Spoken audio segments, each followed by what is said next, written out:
지금부터 수업을 시작하도록 하겠습니다.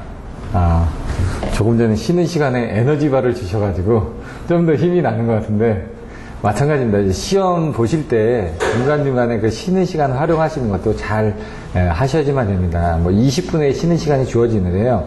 그러면 사람마다 좀 틀리는데, 저 같은 경우는 20분 딱 끝나면요, 앞에 시험 본 거 보실 필요 없습니다. 지나간 거니까. 그래서 딱 뭐 나름대로 저번에 보여드렸던 것처럼 이런 식으로 해가지고 자기가만 딱 볼 수 있는 거 하나 가지고 그 사이에서 이렇게 보면서, 왜냐면 시간이 짧기 때문에 실질적으로 20분이라고 해도요, 한 10분 정도밖에 시간이 안 됩니다. 왜냐면 잠깐 보고 나면요, 한 10분 정도 뒤 되면은 또 그 시험관이 또 와서 답안지를 나눠줍니다. 그렇게 되면 그때 뭐 한 10분 정도 지나면 그때 이제 봐가지고 화장실 한번 갔다 오시고, 화장실 한번 갔다 오셔야 되는 게, 혹시 이제 뭐 그 몸의 상태 때문에 뭐 그 신경이 쓰이게 되면은 또 시험 문제를 못 풉니다. 갑자기 소변이 마렵다든가 그러면 중간에 나갔다가 들어오기가 힘들거든요. 그래서 그런 것들도 시간 배정을 잘 해주셔야 되고요. 그 다음에 점심시간도 마찬가지로 이제 1시간이 주어집니다. 12시 40분에 끝나가지고, 뭐 9시 20분에, 9시 시작해가지고 10시 40분. 그 다음에 11시 시작해가지고 12시 40분이네요. 12시 40분부터 점심시간이어가지고 1시 40분까지죠. 1시 30분까지 50분이 점심시간이고 10분이 뭐 그렇게 한다고 그래서 1시 40분부터 시험을 봐가지고, 그 다음에 3시 20분에 끝나고, 3시 20분에 끝난 다음에 3시 40분에 또 시작을 해가지고 5시 20분에 끝나게끔 그렇게 시간이 되어 있습니다. 그러니까 40분, 20분, 40분, 20분 이렇게 되어 있습니다. 다. 그래서 그 시간에 맞춰서 본인도 한번 그 전에 모의 시험을 보면은 몸이 거기에 적응이 되어 있습니다.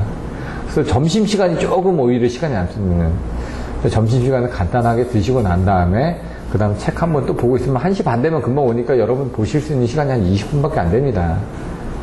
그래서 그 시간들을 잘 활용을 하시다 보면은 기분 좋은 게 쉬는 시간에 본 문제가 나옵니다. 또 어떨 때 기분 나쁜 게 쉬는 시간에 봤는데 생각이 안 나는 겁니다. 도대체 봤는데. 그래서 보면서도 빨리빨리 넘어가면서도 자기가 모르는 부분이 있으면 한 번 더 보는 거지, 본다는 게 의미는 없습니다. 근데 이제 자기가 봤을 때 봤던 키워드들, 그러니까 키워드를 한번 되새긴다는 게 중요한 거죠. 키워드가 생각이 안 날 수가 있으니까. 전체 내용은 모르면 못 씁니다. 근데 이제 키워드만 나오면은 거기에 대한 것들을 어느 건든지 조금은 쓸 수가 있거든요. 그래서 그 키워드를 자기 걸로 만드는 게 가장 중요하다고 생각을 합니다. 이번 시간에는 전 시간에서는 전체적으로 한 100문제 부분을 필기로 해가지고 문제 부분을 한번 적어 보았습니다. 그래서 여러분들 그걸 보고 어떤 것들이 시험에 많이 나오는지를 한번 확인했고, 그 다음에 50문제 정도를 문제를 보면서 좀 더 자세하게 이런 유형의 문제들이 어떻게 나왔는지, 어떤 근거에서 이런 문제들이 선정이 됐는지를 한번 보게 됐습니다. 이번 시간에는 그 50문제에 대해서 직접 문제하고 답을 한번 봐가면서 답을 어떻게 써나갈지, 그것들을 한번 생각해 보도록 하겠습니다. 먼저 보시면은 여기 뭐 발전기 삼상 평형일대라고 이렇게 돼 있죠.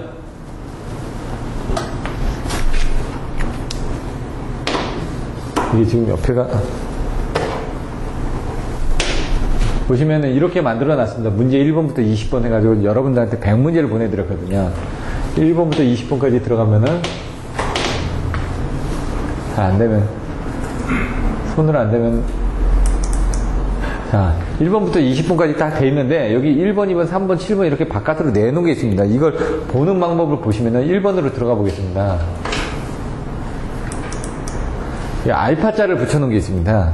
요 중에서 가장 그래도 좋은 문제, 좋은 답안지를 알파를 붙여서 맨 위로 올려놨습니다. 일단 그러면 여러분들 이거는 꼭 반드시 보시라고 해요. 유형들이 여러 가지가 있으니까 그거를 지금 해놓은 게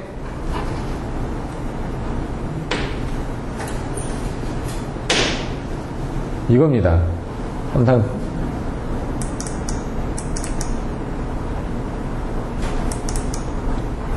발전기가 삼상 평형일 때 아까 문제 보셨죠? 삼상 단락시, 건전상의 전압, 뭐 성간 단락시, 건전상의 전압, 이게 86.6%가 되면 증명하셔. 요런 정도가 25점짜리로 나온다는 얘기죠. 그럼 딱 보면은 이 고장전류 계산할 때 키워드가 있다고 그랬죠. 고대 발전기에서 고장 조건, 그 다음에 대칭자표법, 그 다음 발전기 기본식, 원하는 전압 전류 값을 계산한다고요. 근데 이제 대칭자표법만 별도로 문제가 나오고요. 발전기 기본식만 별도로 문제가 나옵니다. 그럼 이제 고장 조건에서 이제 기지량하고 미지량을 그림을 그려주죠. 그래서 그림이 반드시 들어가야지만 됩니다. 그래야지 여러분들 기지량, 미지량 계산하기 편합니다. 그래서 일선지락에 관련된 거 하나 보시고, 삼상단락 보고, 성간단락 보시고, 이 3개 정도만 보고, 그 중에 이제 삼상단락하고 성간단락 비교하는 거 정도 하나 보시고, 이렇게 해서 보시면은 문제는 없을 것 같습니다. 단락이 일어났으니까, 여기서 알 수 있는 값은 3개 정도를 보통 안다고요. 어떤 경우는 2개밖에 모릅니다. 그러니까 이제 4개를 찾기가 힘든 거죠. 3개 정도를 안다 그러면 3개는 어떻게 구한다고요? 나머지 3개는 어디에서? 발전기 기본식에서 구하는 겁니다. 고장 조건에서 기지값. 단락이 났으니까, 붙었으니까 전압이 0이다. 근데 단락이 났는데 그 단락 전류 모르니까 미지값이 IA, IB, IC가 되는 겁니다. 그래서 산출을 하려다 보니까 뭐라고요? 대칭자표법을 이용하는 겁니다. V0는 뭐라고? 요게 들어가니까 0이고, V1도 0이고, V2도 0입니다. 그럼 V0, V1, V2는 0이다. 왜? 대칭자표법을 이용해서 거기서 6가지 변수 값을 이끌어내야 되는데, 그 중에 기지량이 3개이기 때문에 그 6가지 변수 중에 3개 정도밖에 못 끄집어낸다는 얘기죠. 또는 2개밖에 못 끄집어낸다는 얘기죠. 그래서 뭡니까? 바로 발전기 기본식에다 넣게 되면 그걸 이용해서 나머지 3개 값을 다시 끌어낼 수가 있는 겁니다. 그래서 고장 조건, 대칭자표법, 발전기 기본식. 대칭자표법을 이용해서 뭔가 풀어내는데 그 다음에 IAI, IB, IC는 모르니까 아예 풀어낼 수가 없죠. 그래서 발전기 기본식에 넣어서 V0는 마이너스 Z0, I0에서 이 V0가 0이니까 그러면 I0가 0이라는 거 아는 겁니다. V1이 0이니까 그러면은 뭡니까? I1은 Z1분의 2A라는 걸 아는 거죠. 이런 식으로. V2는 0이니까 I2도 0이라는 걸 알았잖아요. 그러면 여기서 IA, IB, IC를 구할 수가 있습니다. 요걸 이용하면은 IA는 이렇게 되니까 I0 플러스 I1 플러스 I2니까 Z1분의 2A고요. IB는 I0 플러스 A 자승이거든요. 근데 얘도 0이고 얘도 0이니까 결국은 얘에 대해서 A 자승배만 들어가는 거죠. 얘에 대해서 A배만 들어가는 거죠. 그 나중에 여러분들 일선지락전류도 마찬가지입니다. 일선지락전류 A상이 지락 났을 때 어떤 값이 나오죠? 그러면은 나머지 값들은 그거를 뭡니까? A상이 지락 났을 때 이거라면서요. B상이 지락 났을 때 이거죠. C상이 여기 C상이고 여기 B상이 지락 났을 때 이거죠. 그러면 A상의 지락 전류를 A배만 하면은 C상이 되고 A 자승배를 하면은 B상이 되는 걸 알고 있으니까 결론은 맞춰볼 수가 있습니다. 모를 때는. 그 벡터들을 가지고 응용을 하시면은. 근데 처음에는 그런 응용 자체가 잘 안 되니까. 성간 단락이 됐습니다. 2개. 근데 A, B상으로 하게 되면 이제 조건이 틀려집니다. 이래서. 그래서 여러분들 B, C상으로 다 합니다. 성간 단락은. 일선지락 시에는 A상으로 합니다. C상으로 하게 틀려진다는 얘기죠. 그리고 일선지락 시에 여기 RG가 있었을 때, 또 여기 RG가 있었을 때, 그런 식으로 이제 일선지락은 유형이 여러 개가 있기 때문에 여러분들 보셔야지만 됩니다. 자, 기지값. 지락이 났습니다. 지락이 났다는 거는 이건 단락이죠. 성간 단락이니까 B상하고 C상으로 단락이 났으니까 A상으로는 전류가 안 들어갑니다. 다 이쪽으로 빠졌기 때문에. 그러니까 0입니다. 그리고 얘 전압이 같죠. 붙었으니까. 근데 이게 0인지 아닌지 모릅니다. 왜? 전류에 따라서 틀려지니까. 그리고 IB하고 IC는 방향이 다르다는 거 아닙니다. 그럼 여기서 알 수 있는 거는 기지량이라고 돼 있는데 우리가 아는 값은 IA는 0이라는 거 하나밖에 모른다는 얘기죠. 그리고 VB하고 VC는 같다라는 거 하나 아는 거고 IB하고 IC는 방향이 다르다는 거 하나 아는 거죠. 그래서 어떻게든 조건이 3개가 나오는 겁니다. 대충. 네? 여기는 뭐 5개처럼 보여지는데 그게 아니라 3개가 나오는 겁니다. 모르는 건 어떻게 됩니까? 모르는 건 4개가 나오죠. 그러니까 어떻게 보면 조건은 2개 정도밖에 안 되는 거죠. 근데 이제 2개든 3개든 뭔가 조건이 나왔을 때 그걸 이용해가지고 대칭자표법에 넣어서 뭔가 변환을 하다 보면 모자르는 게 있을 거 아닙니까? 그 모자르는 걸 발전기 기본식에 가서 나머지를 유치해서 찾아내면 그 다음에는 다시 대입만 하면 우리가 원하고자 하는 미지값은 그냥 나온다는 얘기죠. 그 흐름만 이제 이해를 하시면 됩니다. 왜냐면 고장 조리하면서 그 흐름이 이해가 안 돼가지고 많이 고생들 하시거든요. 고대 발전만 딱 알면은 그다음부터 이건 왜 하지? 이건 왜 하지? 알고 나면 그다음부터는 이게 재밌습니다. 왜? 그전엔 애워서 했는데 지금 애울 필요가 없거든요. 대입만 하면 되니까. I0는 3분의 1. 왜? 0, 1, 2는 3이라고요. 그렇게 했던 것만 생각하시면 되죠. 왜? 대칭 좌표법이니까. 0, 1, 2, 3 해가지고, 0니까 3분의 1인데, 여기서 i는 0이었고, ib는 마이너스 ic니까 이거 지금 없어지죠. 그러니까 결국 0이죠. i는 0이라, i0는 0이라는 걸 알았습니다. ib는 마이너스 ic에서 ib 넣고, ic 넣은 다음에, 여기서 똑같은 것도 빼버리면 되죠. 근데 이건 또 똑같은 게 아니죠. 마이너스 i0니까. 마이너스 ai니까. 똑같지가 않습니다. 근데 i0는 여기서 0이라고 있으니까 없어진 겁니다. 그냥 i0는. 그러면은 요 두 개만 남는데 그걸 이제 변환하기 위해서 넣다 보니까 요거하고 요거는 같다. 그러면은 요거는 지금 뭐죠? 이건 1이고 요건 마이너스 1이거든요. 그러니까 i1은 마이너스 i2다 라는 걸 알거든요. i0 0 알았고 i1하고 i2의 관계를 알았죠. 근데 이게 뭔지는 모르지만 그러니까 발전기 기본식에 또 넣으면 됩니다. 그러면은 또 쓸 수가 있으니까. 이 VB하고 VC가 같다는 걸 뭔가 안 써먹었죠, 여기서 지금. VB하고 VC가 같다는 걸 통해서 또 뭔가 조건이 또 나올 겁니다, 여기서. VB하고 VC하고 같다는 조건에서. 왜냐면 V0는 0이죠. 왜 0이죠? 상관나는 영상들은 그렇게 하시면 안 되고요. V0는 마이너스 Z0 I0입니다. I0가 여기서 0이라고 했기 때문에 0인 겁니다. 그런 식으로 이제 써주는 겁니다, 이제. 아, 왜? V0 해놓고 여기 왜 0이냐? V0는 마이너스 Z0 I0인데 I0가 0이기 때문에 이건 0이다. V0 0인 겁니다. 그런 것들도 이제 알고 있는데 옆에다 써주면 확실하게 아는 거죠. 근데 이제 우리는 그냥 이거 외워서도 넘어갈 수 있습니다.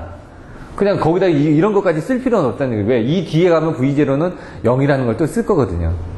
발전기 기본식에서 3개를. 근데 그런 것들을 이제 줄이고자 3개를 다 쓰냐, 2개만 쓰느냐인데, 여기서 이걸 썼으면 뒤에 가서 안 써도 되는 거고, 여기서 안 썼으면 저 뒤에 가서 써줘야 되는 거고, 이런 식으로 뭔가 표현을 해주는 단계에서 틀려진다는 얘기죠. 자, 그럼 여기서 V1하고 V2가 같았으니까, 잘 모르겠지만, I0는 0이고, V0 0입니다. 그리고 I1하고 I2는 틀리고, V1하고 V2는 같다라는 걸 알았습니다. 그러면 이제 뭡니까? 발전기 기본식이 들어가서, 표현을 해가지고 해야 되는데, 그러면은, 그 표현을 해가지고 하려고 하다 보니까 V1하고 V2가 아니까 이 V1하고 V2를 발전기 기본식을 넣은 겁니다, 이렇게. 여기다, 아예. V0는 0이었기 때문에 아예 고려할 필요 없고, 그러면 I1하고 I2가 여기서 어떤 조건이 있으니까 그걸 바꿔가지고 넣게 되면, I2가 마이너스 I1이라면서요. 그럼 마이너스 Z2 I1이니까 이게 이쪽으로 넘어가면 또 Z2죠. 그러면 얘가 이쪽으로 넘어가면 얘는 플러스고 얘도 플러스니까 Z1분의 Z2고 이 I1 부분이 들어가니까 I1은 이렇게 나오죠. I0는 0인 거 알았고 I1은 이거 알았습니다. I2도 압니다. 왜? 이거에다 마이너스 붙이면 되니까. 그럼 I0, I1, I2 알았죠. 그러면 I에서 단락줄의 IB는 이렇게 해서 넣게 되면은 잠시만요. 이게 올라갔나요? 내려야 되겠죠? 그러면은 여기다 이렇게 집어넣으면은 원하는 값이 나오더라고요. 근데 자세히 보면은 IB는, IA 값은 여기서 계산이 안 됐죠? IA는 계산이 됐나요? 안 됐죠? 왜? 우리는 IA를 0이라고 했기 때문에 계산할 필요가 없습니다. 처음에. 그래서 여기 미지값만 계산하면 되기 때문에 IB를 계산하는 겁니다. 이렇게 계산하면 IC는 이거의 반대 방향이니까 안 봐도 여기다 마이너스 붙이면 됩니다. 안 봐도. 여기다 그냥 마이너스 붙여가지고 그냥 끝내버렸다는 얘기죠. 그 다음에 이제 전압을 계산하기 위해서 VA, VB, VC를 계산하기 위해서 V0, V1, V2에다가 넣었는데 V1하고 V2가 아까 같다면서요. V0는 0이니까 이거 빼버리고 2V1으로 그냥 계산한 겁니다. 여기 I0는 0인데 그래도 이거 수식을 다 썼습니다. 이 사람은.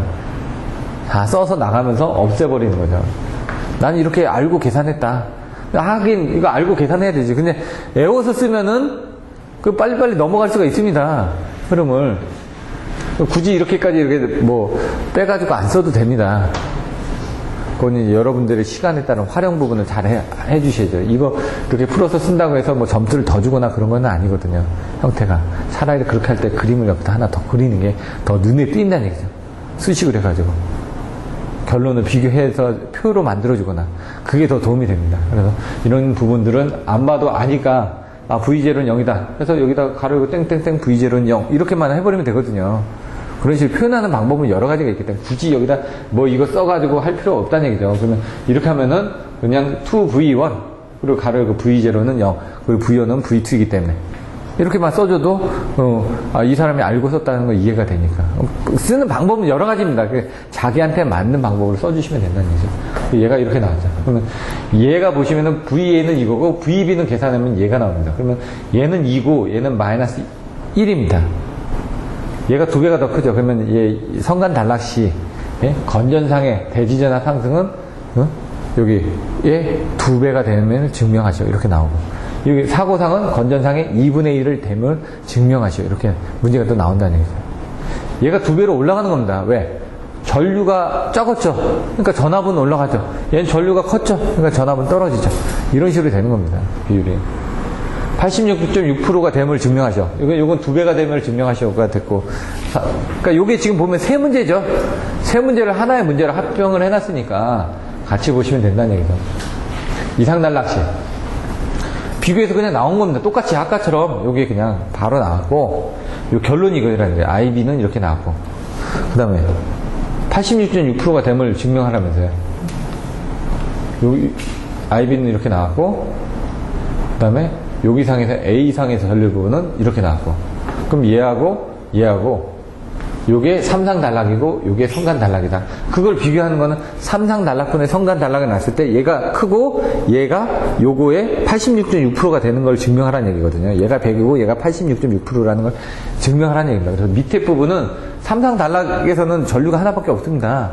IA든 IB든 IC든 다 똑같거든요. 그래서 그냥 IA만 계산한 겁니다. 여기서는. 근데 IB하고 IB를 비교를 한 겁니다. 지금 사실은. 여기 이렇게 써놨지만은. 3상 단락시의 IB 전류하고 2상 단락시의 IB하고 IC 전류가 있는데 IB 전류만 가지고 비교를 했더니 아까 A자승 마이너스 A니까 이게 2배니까 이거 없애가지고 가면은 얘 마이너스 2분의 1에 이렇게 나오거든요. 그러면 요걸 더하면은 얘는 없어지고 얘는 2분의 2 루트 3이 나옵니다. 근데 2분의 2 루트 3이 나오는데 요거를 딱 여기 밑에 2가 있기 때문에 2가 또 없어집니다. 그래서 결국은 2 루트 3이 나오는 겁니다. 왜냐면 마이너스 2분의 1에다 마이너스 2니까 요건 없어지고요. 그 다음에 마이너스 j 2분의 루트 3에 마이너스에 플러스니까 마이너스니까 마이너스 2에 2 루트 3에 2분의 2 루트 3이 되니까 2 없으니까 루트 3이 되고 여기 2가 있으니까 2분의 루트 3이 되고 요건 마이너스 86.6%가 되는 거죠. 근데 우리는 뭐라고요? 이 전체를 보는 거니까 86.6%가 되는 거죠. 자, 이런 식으로 이제 본인이 답안지들은 다 만들어진 게 있으니까 나중에 한번 보시고요. 2번 부분. 자, 2번 부분을 들어가서 보시면은 고조파네. 이거 고조파가 없어졌나 보네.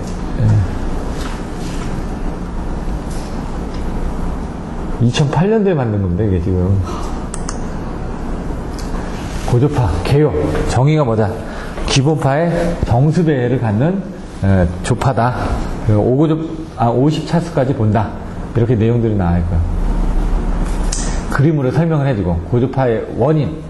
이게 이때 당시에 잘 나왔던 부분이 보면은 공급자 측에 대한 원인 그리고 수용가 측의 원인 이런 식으로 잘 나눠놨습니다. 답안지가 잘 돼 있죠.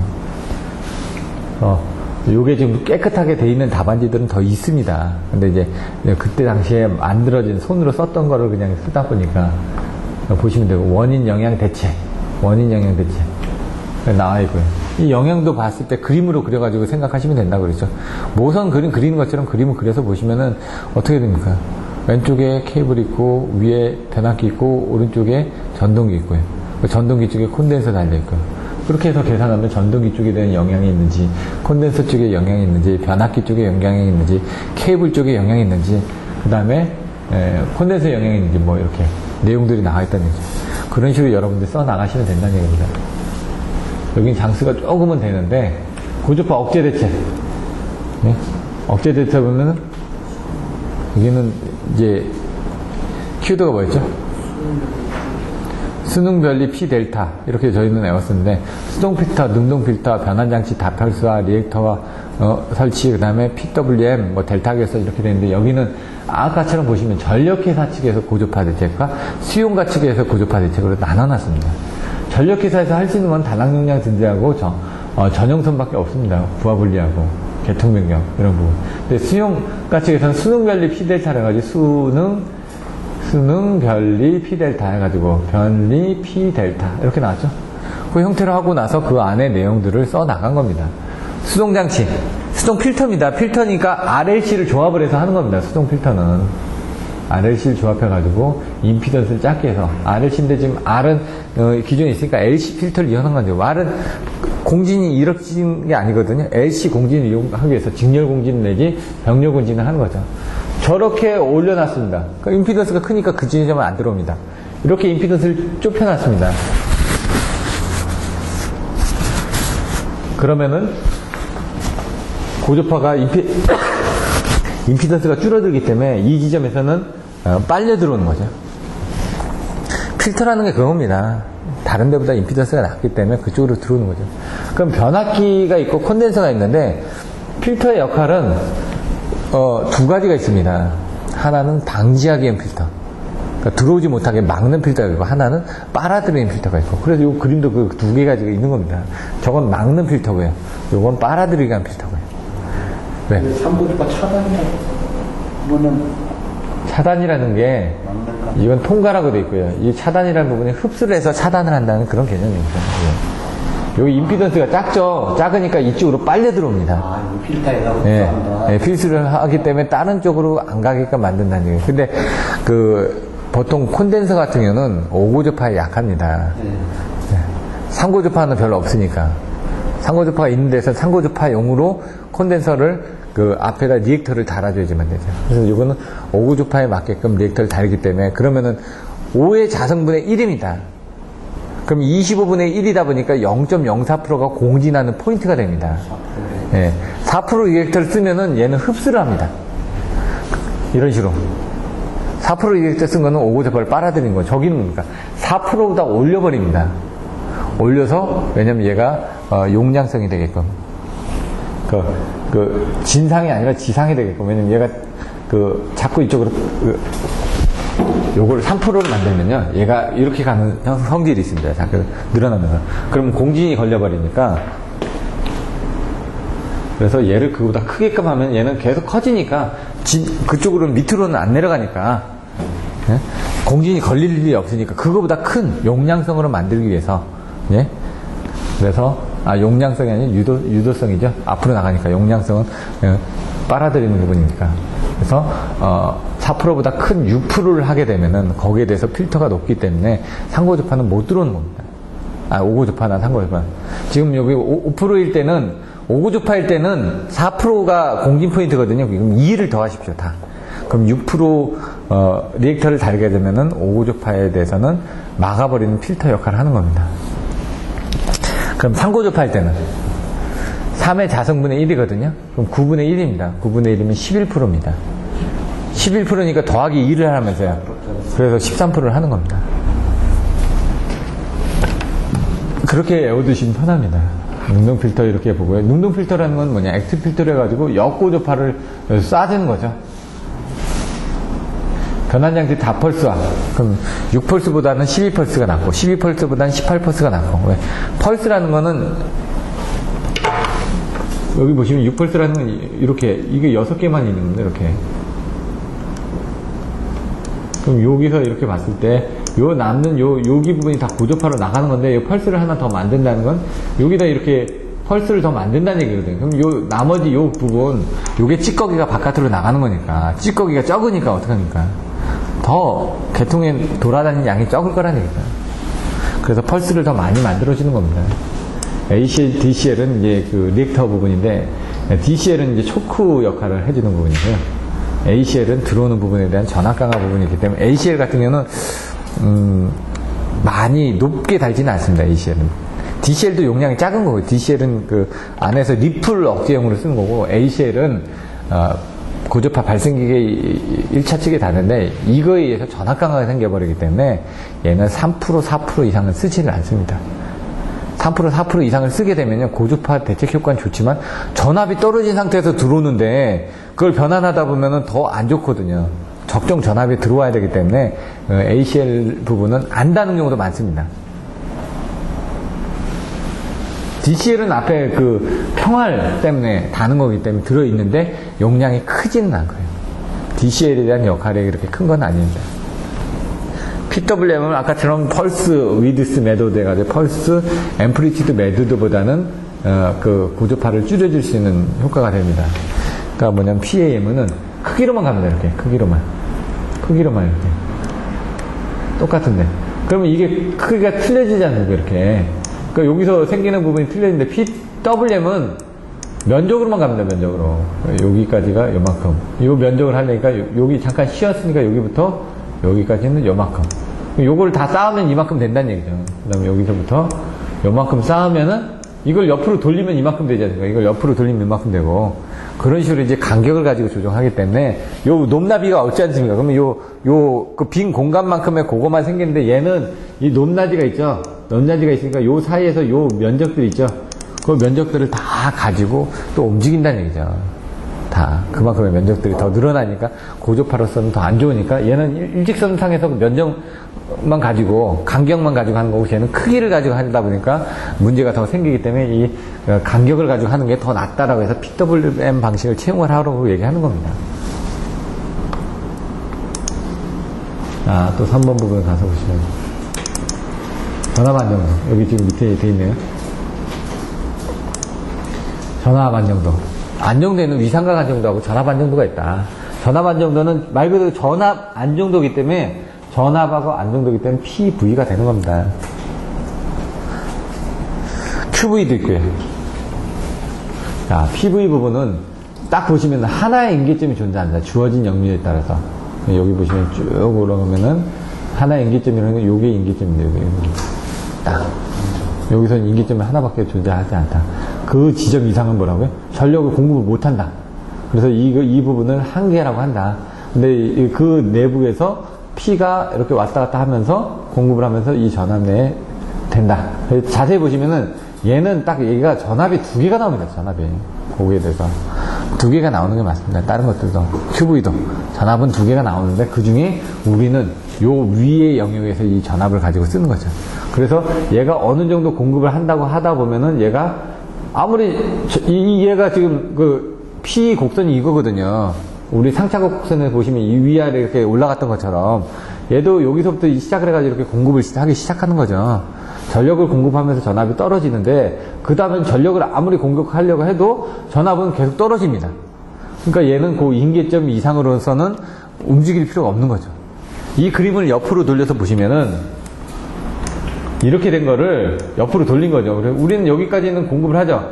이 다음부터는 진행을 하면은 탈주하지 않습니까? 얘도 그런 겁니다. 여기까지 인계점이고, 여기까지는 안정하고, 여기선 탈주하는 지점이니까, 이 각도가 뭐 P를 뭐 DV로 나눴을 때, 왜? 이건 V니까. 고개의 기울기가 0으로 감소하는 구간에서는 안정한데, 여기서는 어떻게 보면 증가하는 구간이죠? 증가하는 구간에서 불안정하다. 그걸 가지고 설명을 하는 겁니다. 안정도의 악하연이 어떻게 되냐 이렇게 나와 있고요. 해석 방법 조류 계산으로 해석을 한다 이거죠. 전압감도를 해석한다는 얘기죠. 에너지 함수를 해석을 한다는 얘기죠. 안정도 향상 대체들이 이렇게 있다. 이건 전압 안정도 향상 대체입니다. 일반 안정도 향상 대체가 아니라. 그래서 이런 것들도 좀 정확하게 알아두셔야지만 됩니다. 그 전압 안정도가 뭐냐? 일병. 저는 그렇게 했거든요. 일정 전력의 소비 전력의 변화, 병렬 운전 하다 보니까 이런 부분이 문제가 생겨가지고 문제가 된다. 그래서 일정 소비 전력의 부하, 여기 보시면 수용 같죠? 부하의 급변, 일정 소비 전력 부하 뭐 이렇게 아주 나와 있습니다. 안정도 악화 요인들이. 근데 그런 것들을 계통축하고 뭐 수용 가축하고 나눠서 여기는 더 다양하게 표시를 하고 있죠. 나머지 보시면은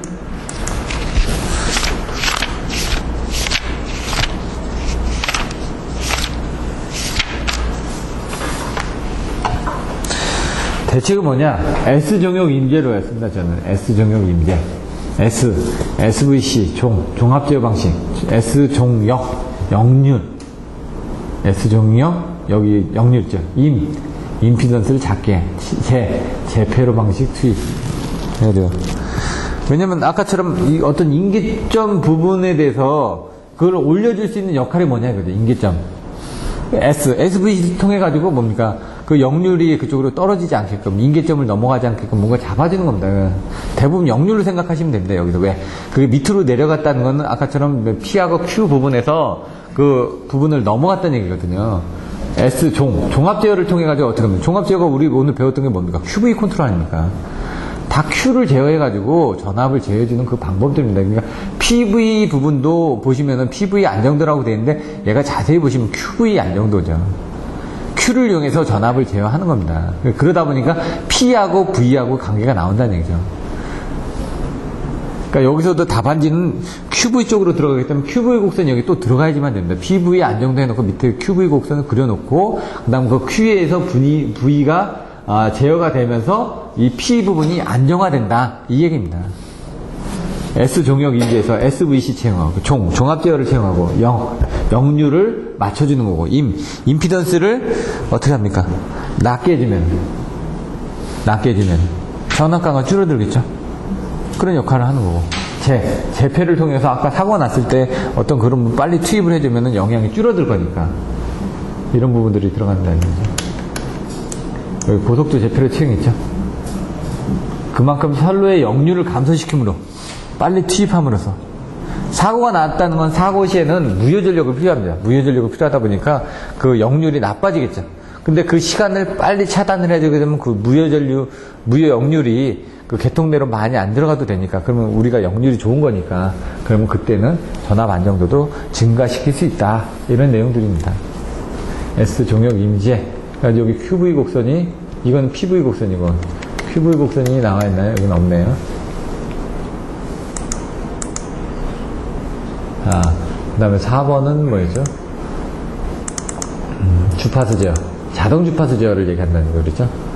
뭐라고요? 주파수 제어 체계. 부조작용. 그 다음에 나온 게, 부하의 자기지성하고 재전조전이 나오겠죠? 아니면 또, 뭐가 나올까요? 이 글씨체는 서금도 선생님. 아니요, 이거는 KDN에 계신 분이 쓰시는 재전조전 이렇게 나온다는 얘기죠. 그리고 여기 한전분 이분, 그 다음에 주연바가 나오는 거죠. 결국은 주연바가 제어 방식이니까 주연바. 그러면서 그 주연바에 대한 4가지 조합 방식들을 또 설명을 해주면 좋겠죠. 이렇게 TBC는 이렇게 돼 있다. 이게 뭘까요? 진보된 제어 방식이 이게 이제 협조 제어 쪽로가 되죠. 옆에가 2개가 연결이 되어 있으니까. 네. 그러고 나서 여기서 필요하면은 그 FFC, FTC 4개의 이제 제어 방식들도 좀 설명을 해주면 좋겠죠. 그러니까 내용들을 보시면서 여러분들 알고 있는 내용을 추가적으로 많이 넣으십시오. 많이 넣을수록 일단 스키다시하고 똑같다 그랬죠. 일식집에 가면 스키다시가 많으면은 좀 더 풍요로워 보인다는 얘기죠. 근데 기본적인 회는 잘 나가죠. 그게 뭡니까? 기본적인 답안지에 대한 것들은 딱 키워드가 들어간 상태에서 옆에 이렇게 좀 많이 깔려 있으면은, 이 사람이 더 많이 아는구나. 그러면 점수를 조금 더 주게 돼 있다는 얘기죠. 그러니까 채점자가 원하는 답안지는 반드시 들어가야 되고요. 그게 안 들어가면은 단팥빵에 팥이 없다고요. 예? 그러면 무슨 맛이냐 이거죠. 호두과자에 호두가 없으면 뭐가 맛있습니까? 그거 똑같죠. 호두과자에 호두가 많이 들어야지 맛있으니까. 예. 이렇게 해주시면 되고요. 많이는 못 나갑니다. 하지만 이제 조금씩 속도는 빨라질 거니까. HVG 장단점.